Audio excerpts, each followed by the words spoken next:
എല്ലാവർക്കും പുതിയൊരു വീഡിയോയിലേക്ക് സ്വാഗതം. ഇപ്പം മഴക്കാലമാകുമ്പോൾ നമ്മൾ എപ്പോഴും തണുത്തത് കഴിക്കാൻ ഭയങ്കരമായിട്ട് ആഗ്രഹിക്കും അല്ലേ?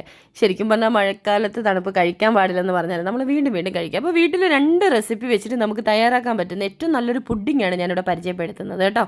ഒരു പാക്കറ്റ് ബ്രെഡ് എടുക്കുക. ബ്രെഡിൽ നമുക്ക് 4 ബ്രെഡ് മതിയാവും. പിന്നെ 2 മുട്ട എടുക്കുക. ഈ ബ്രെഡിൻ്റെ സൈഡിലുള്ള ഈ ഒരു ഭാഗമില്ലേ, ഇതെല്ലാം ഒന്ന് കട്ട് ചെയ്ത് മാറ്റുക കേട്ടോ. 2 മുട്ട ഓൾറെഡി നമ്മൾ മിക്സിയിലേക്ക് അത് പൊട്ടിച്ചൊഴിച്ചിട്ടുണ്ട്.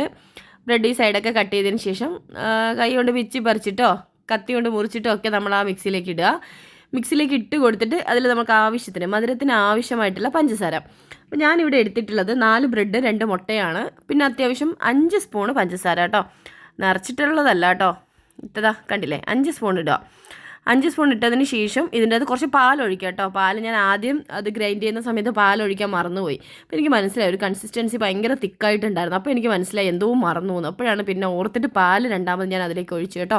എന്നിട്ട് ഇത് മിക്സ് ചെയ്ത് വെക്കുക. അതിനുശേഷം നമ്മളൊരു പാൻ എടുത്ത് അടുപ്പത്ത് വെച്ച് ചൂടാക്കി അതിൽ 5 സ്പൂൺ തന്നെയാണ് ഞാൻ പഞ്ചസാര യൂസ് ചെയ്തിട്ടുള്ളത്. മധുരം നിങ്ങൾക്ക് ആവശ്യമുള്ളതുപോലെ യൂസ് ചെയ്യാം. കാരമലൈസ് ചെയ്യാം കേട്ടോ. കാരമലൈസ് ചെയ്തതിന് ശേഷം നല്ല ചെറിയ ലോ ഫ്ലെയിമിൽ വേണം കേട്ടോ ഇത് വെക്കാൻ വേണ്ടിയിട്ട്. എന്നാൽ മാത്രമേ നല്ല രീതിയിലുള്ളൊരു കൺസിസ്റ്റൻസി ആയിട്ട് കിട്ടത്തുള്ളൂ. അപ്പോൾ ഞാൻ വെക്കുന്ന സമയത്ത് ചെറുതായിട്ട് ചൂട് കൂടി പോയിട്ടുണ്ടായിരുന്നു. പക്ഷെ കുഴപ്പമില്ല, അബദ്ധമൊന്നും പറ്റിയില്ല. പെട്ടെന്ന് തന്നെ ഞാൻ മാറ്റി കേട്ടോ പാത്രത്തിലേക്ക്. അതുകൊണ്ട് പിന്നെ കുഴപ്പമില്ല. എന്നിട്ടൊരു നമുക്ക് ആവി കൊടുക്കാനുള്ളൊരു പാത്രം എടുക്കുക. പാത്രത്തിൽ കുറച്ച് എണ്ണ തടവുക. എന്നിട്ട് ഈ കാരമലൈസ് ചെയ്ത പഞ്ചസാര അതിലേക്ക് ഒഴിക്കുക.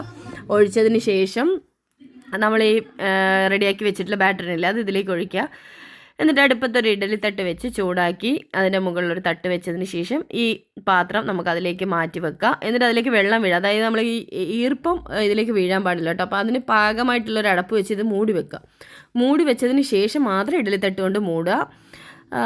ഒരു 15 മിനിറ്റ് കഴിയുമ്പോഴത്തേക്ക് നമുക്കിതൊന്ന് തുറന്നിട്ട് ഒന്ന് കത്തി കൊണ്ടൊന്ന് വെച്ച് നോക്കുന്ന സമയത്ത് നമുക്ക് വെന്തോ ഇല്ലയോ എന്നുള്ളത് അറിയാൻ പറ്റും.